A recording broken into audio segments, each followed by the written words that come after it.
শিক্ষিত যারা জেনারেল বড় বড় চাকরি করে তাদের বেশিরভাগ মা এবং বাপ হচ্ছে বৃদ্ধাশ্রমে বসে বসে কাঁদে। মা কাঁদে আর বলে, সন্তান এত কষ্ট করে লেখাপড়া করাইলাম, আজ বিবাহ শাদী করে বউয়ের জন্য সন্তান তুমি আমাকে ঘর থেকে বের করে দিলে। ওই বৃদ্ধাশ্রম নামক কারাগারে ইটি দেয়ালের গড়া সেই বিল্ডিংয়ে মার বাপ দুঃখে দুঃখে দুঃখে দুঃখে সেখানে কেঁদে কেঁদে তাদের দিন আর রাত্র চলে যায়। এই সন্তানের যদি কোরআনের যদি জ্ঞান থাকতো, কোরআনের আয়াত থাকতো ভিতরে, কোরআনের ইলম থাকতো, জান্নাতের আশা থাকতো আর জাহান্নামের ভয় থাকতো, তাহলে কখনো কোনোদিন ওই সন্তান তার মার বাপকে ঘর থেকে বের করে দিতে পারতো না। ঠিক কিনা মুসলমান?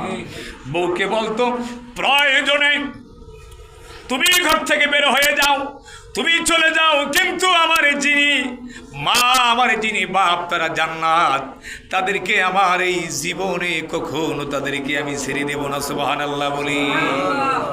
এই সমাজে যদি মানুষের মধ্যে বাবাজি কোরআন থাকতো, কোরআন জানতো, কোরআন বুঝতো, তাহলে এই সমাজটা অনেক সুন্দর একটি সমাজে পরিণত হয়ে যেত। সুবহানাল্লাহ বলি। মুসলমান রাষ্ট্র, লক্ষ লক্ষ মসজিদ, লক্ষ লক্ষ মাদ্রাসা, লক্ষ লক্ষ আলেম, 95% এই দেশে মুসলমান, কিন্তু আমরা কয়জন মানুষ মুসলমান আমরা কোরআন জানি?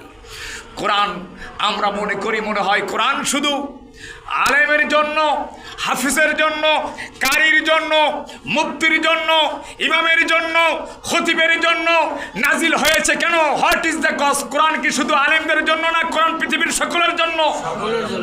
জোরে বলেন, কোরআন কি শুধু আলেমের জন্য না, পৃথিবীর সকল মানুষের জন্য?